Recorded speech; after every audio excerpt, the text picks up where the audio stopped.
안녕하십니까. 강남 동일한의원 광록이 원장입니다. 앞서 이재마의 탄생에 대해서 한번 말씀드렸죠. 이번에는 이재마가 어떻게 성장하는지에 대해서 알아볼게요. 이재마에 대한 자료들이 꽤 많고 중간중간에 조그만 에피소드들도 많기 때문에 물론 중요한 에피소드들도 많이 있습니다. 이번 시간에는 30살이 넘기 전까지, 그때까지만 한번 말씀드리겠습니다. 1837년에 태어난 이재마의 진짜 이름은 이섭운입니다.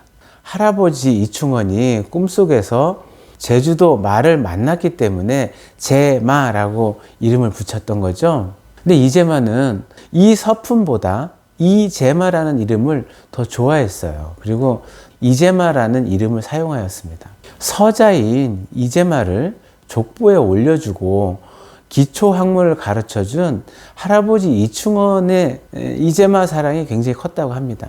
그래서 이재마 또한 할아버지 이충원을 존경하고 사랑하는 마음이 굉장히 깊어서 이재마가 죽을 때 할아버지 이충원을 중시조로 삼으라고 유언을 했다고 합니다. 중시조는 우리 가문을 일으킨 시조 말고 중간에 부흥시킨 사람을 중시조라고 하죠. 그렇게 이충원 할아버지를 높이 평가했다라고 생각하시면 될 것 같아요. 서자로 태어났지만 할아버지 이충원의 보살핌과 큰아버지 이반린의 교육, 큰아버지 이반린은 북도문장이라는 소리를 들었습니다. 우리나라의 북쪽에서는 문장을 굉장히 잘 지었다라는 뜻입니다. 시, 서, 글씨 잘 쓰고 시를 잘 짓고 이런 사람들을 문장이라고 하죠. 이반린한테 기초적인 학문들을 배웠죠. 천자문, 명심보감, 소학, 경목요결, 통감절요 이런 거를 이반린한테 배웠다고 합니다. 서자로 태어났음에도 불구하고 그렇게 서러움을 많이 받고 자라지 않은 것 같아요. 이재마가 남긴 글 속에도 자신이 서자라는 거에 대한 울분을 토하거나 화를 내거나 글이 전혀 없습니다. 물론 마음속에는 의식하고 있었을지도 몰라요. 그죠? 겉으로 표시 안 냈을 뿐이죠. 이재마가 남겨놓은 글 속에 은연중에 남아있을 수 있거든요. 근데 그런 거에 대한 게 아무도 없어요. 그런 걸로 봐서 이재마는 서자의 서러움을 그렇게 받고 자라지 않았을 거고요. 또 하나는 이재마의 성격상 서자라는 거에 대해서 크게 개의치 않았을 가능성도 있어요. 태양인 이재마거든요. 17세기, 18세기가 지나면서 영조, 정조 시대를 지나면서 조선 후기잖아요. 서자에 대한 차별을 없애자라는 사회적 분위기가 이미 형성되어 있었고요. 그래서 서자 차별법은 기존에 가지고 있지만 실제로는 서자를 등용하는 국가 공무원으로 등용하는 일들이 굉장히 많이 생기고 있었어요. 능력만 있다면 등용한다. 그리고 1823년이 되면 계미절목이라는 법이 만들어지는데요.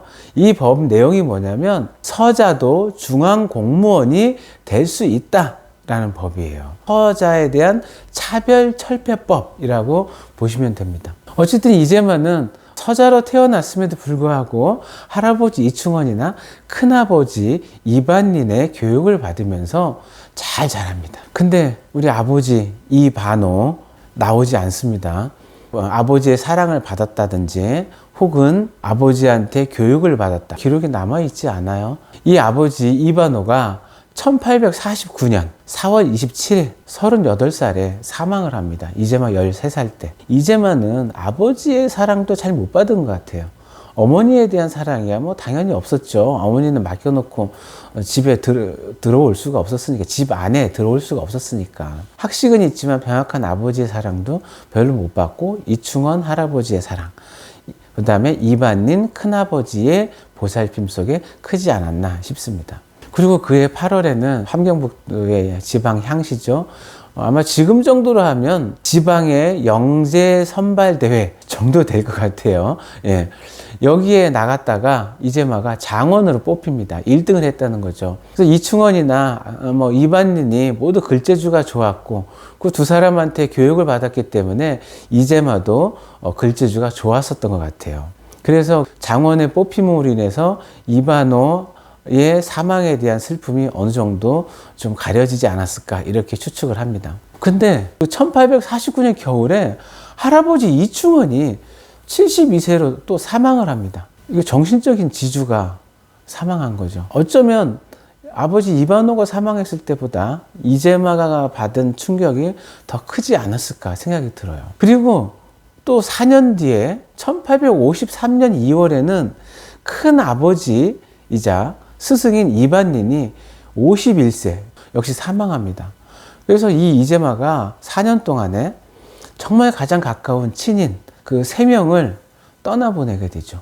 이제마가 그 4년 동안이 굉장히 비통해했을 것 같은데 중요한 건 뭐냐면 이때가 이제마가 13살부터 17살 요즘으로 얘기하면 사춘기라는 거예요. 굉장히 중요하잖아요.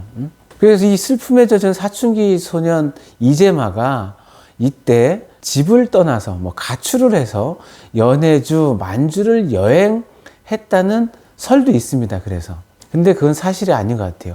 13살 큰아버지가 돌아가신 이후에 18살에 가출해서 혼자 여행을 간다고 물론 가능은 합니다. 사춘기 애들은 어디로 튈지 알 수가 없거든요. 무서운 게 없는 무대뽀 아니겠어요? 그러니까 뭐 이제마도 가장 가까운 사람 3명을 떠나보내고 그냥 무작정 집을 떠날 수도 있었겠죠. 하지만 뭐 제 생각에는 그렇지는 않은 것 같고요. 왜냐하면 만주나 연해주에 여행을 가는 거는 30살을 넘어서 떠났다는 게 정설이거든요. 그래서 어쨌든 이제마가 사춘기에 정신적인 지주 3명을 다 떠나보내고 얼마나 방황을 했겠어요. 마음을 못 잡고 막 방황을 하자 걱정된 집안 어른들이 21살의 이제마를 결혼을 시킵니다. 그리고 23살 1959년에 장남 용해가 태어나죠. 그래서 요 1, 2년 동안에 이제마가 마음을 잡고 집 안에 가만히 앉아 있습니다.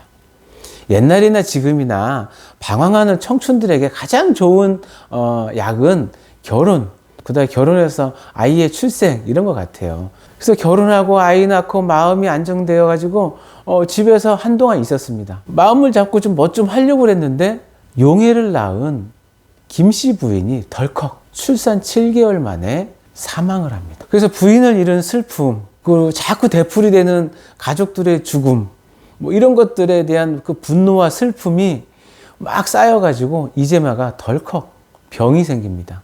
얼격반이라는 병인데요. 음식을 못 먹는 병이에요. 음식을 먹으면 토해내고 음식을 먹으면 토합니다. 아침에 먹으면 저녁에 토하고 저녁에 먹으면 아침에 토하고 그래서 이 병에 얼격반이라는 병에 걸려가지고 이제마가 여러 의사들한테 약을 썼겠죠.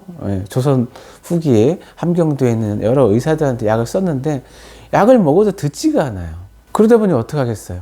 그래서 이제마가 자기 스스로 자기의 병을 연구합니다. 어떻게 하면 자꾸 먹고 토하고 먹고 토하는 병을 고칠 수 있을까?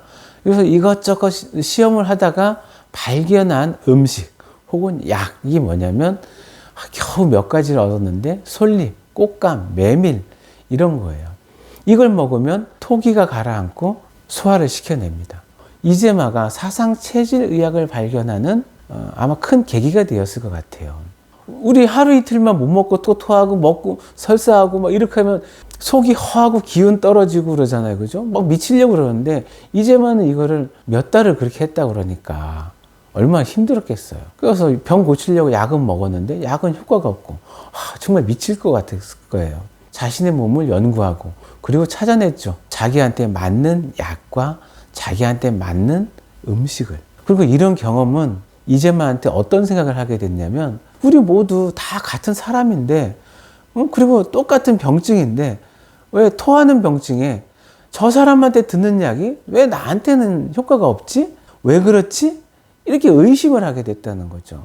이게 사상체질의학의 출발점이 됐을 것 같아요. 자, 어쨌든 부인을 잃고 슬픔과 분노에 쌓인 이제마는 출생한 지 1년도 안 된 용해, 큰아들 용해를 놓고 정말로 가출을 합니다. 이번에는 옛날에는 집 근처를 들락날락 거렸다고 하면 전국을 떠돌아다닙니다.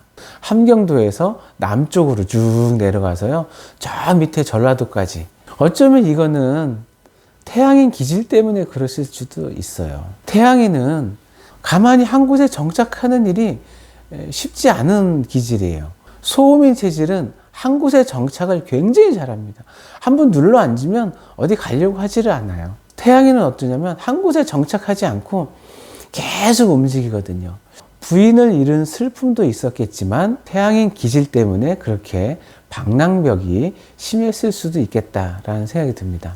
자, 그래서 이재만은 여기저기를 돌아다녀요. 일설에는 전라도에 가서 노사 기정진이라는 유학자네 집에서 몇 달을 묵었다. 이런 얘기도 있습니다. 굳이 여기서 노사 기정진이라는 사람을 언급하고 지나가는 이유는 이재마의 유학사상, 의학사상에 노사 기정진의 유학사상이 어떤 영향을 미쳤을까라는 부분이 있거든요.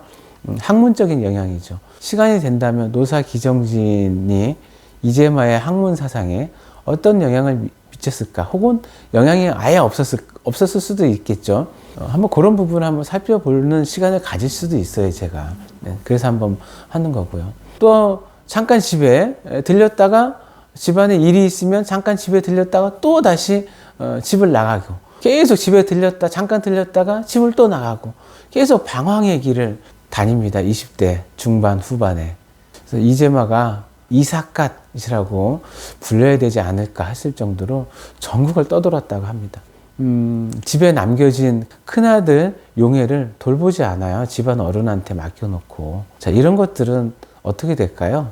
나중에 용해가 아버지에 대한 그리움, 사랑 이런 것들이 클까요? 이재마의 이런 전국을 다니는 방황, 방랑, 그리고 그것을 통해 고뇌하고 식견을 넓힌 이런 것들은 30이 넘은 이재마한테 엄청나게 많은 영향을 미쳤을 거라고 생각이 들어요. 사람은 자아가요, 10살 전후가 되면 한 70% 정도가 형성이 되고 20대 이전에 거의 90% 이상이 형성된다고 합니다. 그러니 20대 때의 경험, 고뇌 이런 것들을 가지고 30대, 40대, 50대를 살 수도 있는 거거든요.